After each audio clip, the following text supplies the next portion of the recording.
Akal. Jin dan setan diberi akal, pikiran, namun mereka tidak sempurna seperti manusia. Jin dan setan diberi kelebihan dalam jasadnya yang tidak memiliki batasan ruang dan waktu, sebaliknya dengan manusia. Pada hewan dan tumbuhan, mereka tidak diberikan akal, tetapi mereka mampu menembus ruang dan waktu. Dalam Quran Surat Al-An'am ayat 32 yang artinya, dan tiadalah kehidupan ini selain dari main-main dan senda gurau belaka. Dan sesungguhnya kampung akhirat itu lebih baik bagi orang-orang yang bertakwa. Maka, tidakkah kamu memahaminya?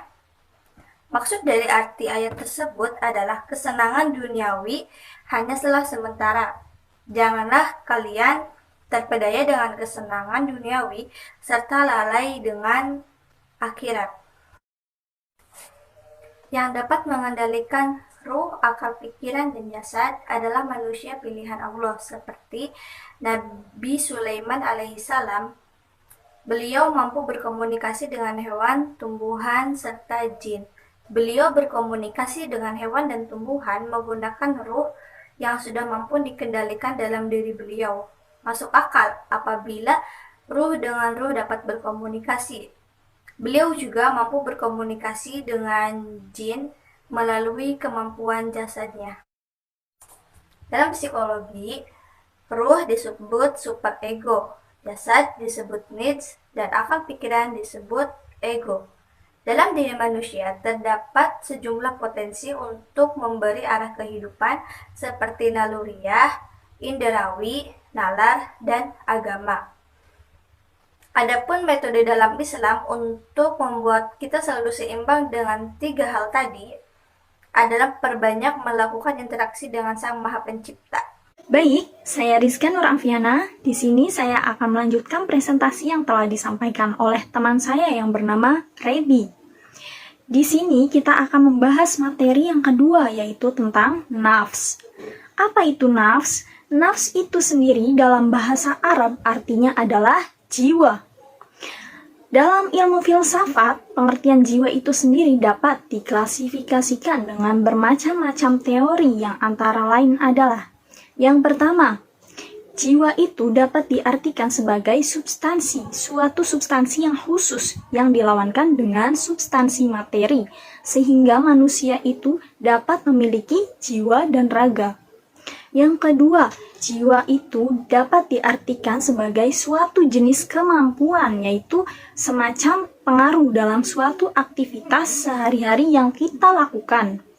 Yang ketiga, jiwa itu adalah semata-mata jenis proses yang tampak pada suatu organisme yang hidup. Contohnya seperti kita, yaitu manusia. Yang keempat, teori yang menyamakan jiwa dengan tingkah laku. Menurut Al-Ghazali, nafs itu sendiri adalah suatu pusat potensi marah dan syahwat pada manusia, serta sebagai pangkal dari sifat tercela. Setelah kita membahas tentang nafs atau jiwa, sebenarnya manusia itu memiliki 2 pilihan. Apa pilihan itu? Pilihan yang pertama, yaitu mengabdi kepada kepentingan hawa nafsu kita sendiri. Tentunya kita pasti melupakan larangan-larangan yang telah Allah Subhanahu wa Ta'ala tetapkan, dan pastinya kita akan mendapatkan dosa yang sangat besar. Pilihan yang kedua yaitu kita mengabdi kepada Allah Subhanahu wa Ta'ala, yaitu tentu kita harus mampu mengalahkan hawa nafsu yang ada di diri kita sendiri. Tentunya kita pasti akan mendapatkan pahala yang sangat besar. Kedua hal itu sangat bertentangan, bukan? Itu tergantung pada diri kita sendiri mau memilih yang mana. Adapun menurut istilah yaitu awab, yang artinya suka kembali kepada Allah setelah melakukan kemaksiatan, pulang kepada zikrullah setelah kita melalaikannya. 2 kepentingan tersebut tentunya tidak bisa dijadikan menjadi satu, ya. Baik, setelah kita membahas materi yang kedua yaitu tentang nafs, di sini kita akan beralih tentang materi yang ketiga yaitu tentang ruh. Apa itu ruh? Ruh itu merupakan sesuatu yang ada di dalam jasad kita. Ruh itu merupakan nyawa kita. Apa itu fungsi dari ruh? Jika kita tidak memiliki ruh, maka kita tidak bisa hidup. Ketika ruh dan jiwa disatukan, maka jadilah seperti kita, yaitu manusia seutuhnya. Proses peniupan ruh itu terjadi ketika Allah meniupkan ruh atau menempatkan ruh kepada tempatnya, yaitu kepada rahim manusia. Proses penyalaan atau penghidupan dalam sumbu dari suatu biji. Dan selain itu, terdapat cara dari hasil akhir peniupan. Cara tujuan yang menyalakan itu merupakan kehendak ke dalam seseorang penerima embusan dari dia yang bertiup. Di sini saya akan melanjutkan penjelasan mengenai materi yang kami bawakan. Langsung saja pada penjelasannya masih mengenai ruh, yakni kebenaran ruh merupakan sebuah rahasia. Yang kita ketahui, sebuah rahasia tentunya tidak akan diketahui oleh banyak orang.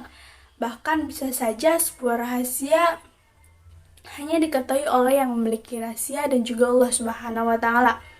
Di sini dijelaskan bahwasannya Nabi tidak diizinkan untuk menerangkan atau menyebarluaskan hal ini terkecuali kepada orang-orang tertentu dan juga berhak untuk mengetahuinya.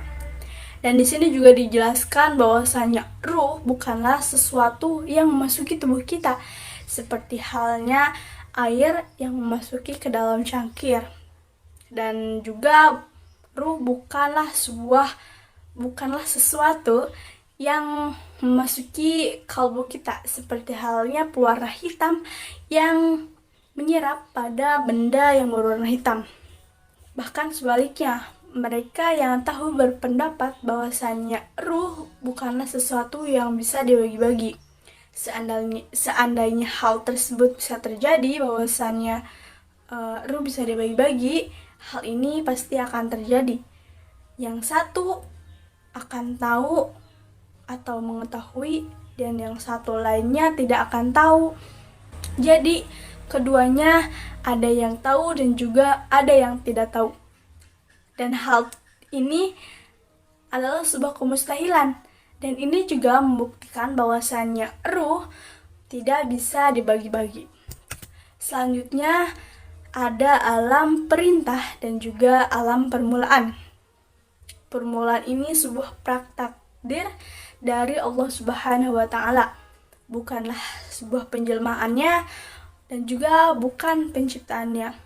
Dalam konteks ini, permulaan mengandung arti sebuah penentuan, tahap penetapan sesuatu sebelum dijadikannya di dunia. Sesuatu yang tidak memiliki jumlah dan takdir itu disebut dengan perintah ilahi, merupakan sebuah dan kaitan dengan Allah Subhanahu wa Ta'ala.